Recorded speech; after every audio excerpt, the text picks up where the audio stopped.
Congratulations. Congratulations to all of you who are receiving diplomas. Congratulations to all your teachers, your family, and friends who can see the fruits of their support in your diploma. You graduating students deserve the confidence that many of you feel, because if you can survive the rigors of an IIMB education, you can survive anything in the real world.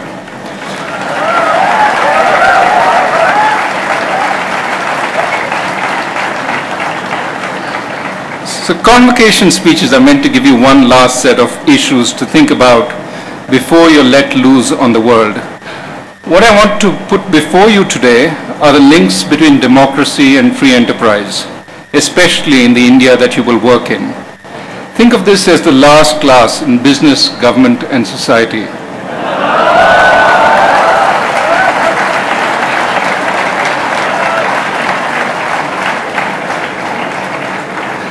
Now for the serious part. Well, democracy and free enterprise are usually found together. It's hard to think of any flourishing democracy that is not a market economy. Moreover, while a number of autocratic economies have embraced some form of free enterprise or socialism with Chinese characteristics, as the Chinese Communist Party would say, it seems to be only a matter of time before they too are forced to become democratic. So what is the tie between these forms, between democracy and free enterprise? In some sense, there is a fundamental commonality, which is that both guarantee participation to all, but neither guarantees power or success. Instead, political and economic entrepreneurs try to persuade the public that their product is the best one, and it is collective choice, whether by the electorate or the marketplace, which determines success.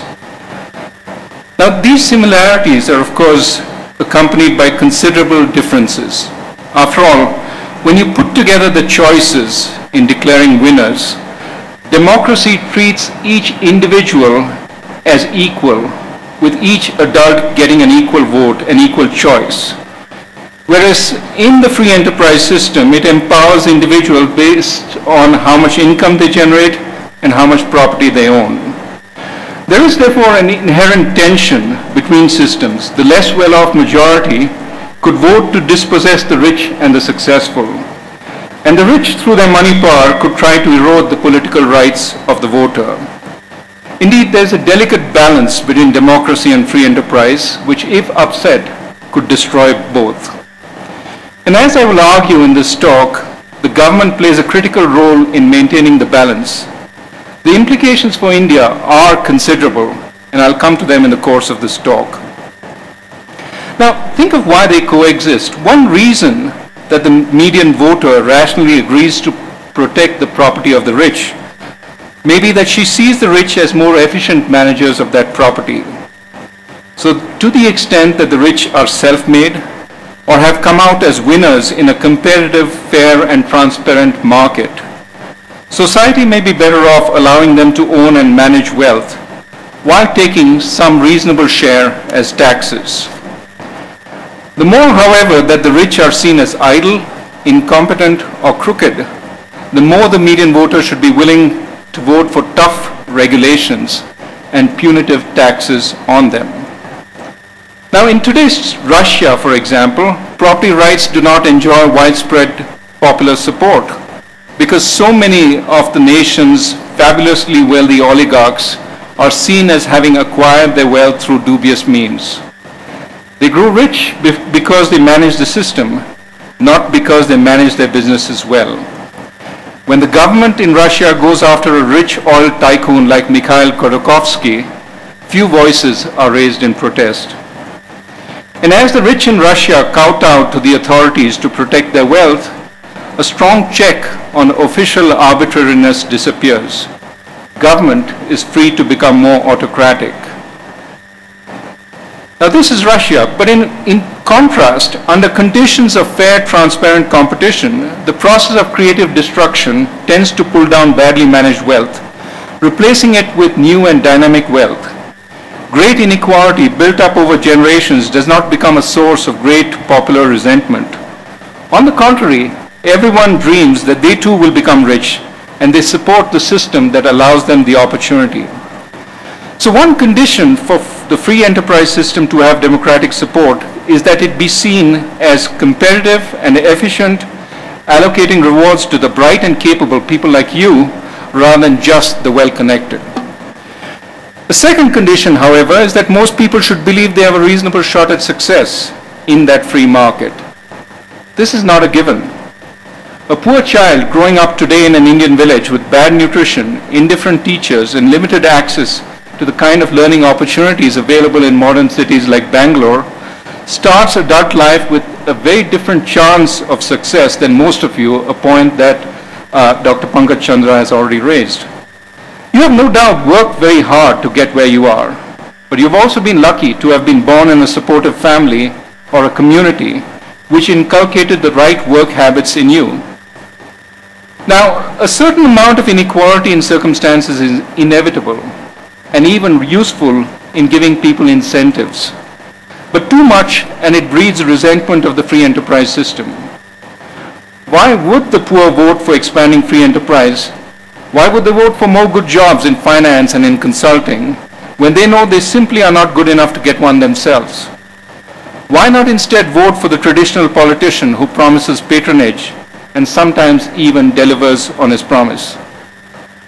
In sum, to obtain democratic support, the free enterprise system has to be seen as following fair rules of the game. Most people should believe they have the basic capabilities to have a reasonable chance of bettering themselves. If rewards are excessively skewed and few feel they have a chance of getting them, the system loses democratic legitimacy. And this is where the government plays a delicate role. It has to make the system fair both in appearance and actuality. And it also has to ensure the broad mass of people have the ability to participate, at least initially, on equal terms. However, the government should not go further and determine winners and losers in the economic system.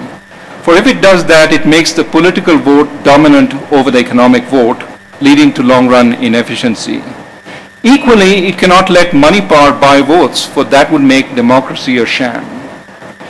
A number of outcomes are possible if the government fails in maintaining this delicate balance.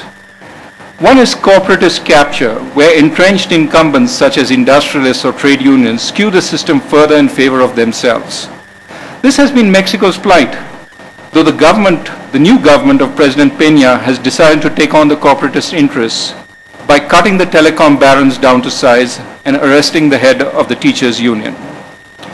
A second possibility is soak the rich or socialist policies, where entrepreneurs are labeled as parasitic exploiters and the public votes to tax them heavily.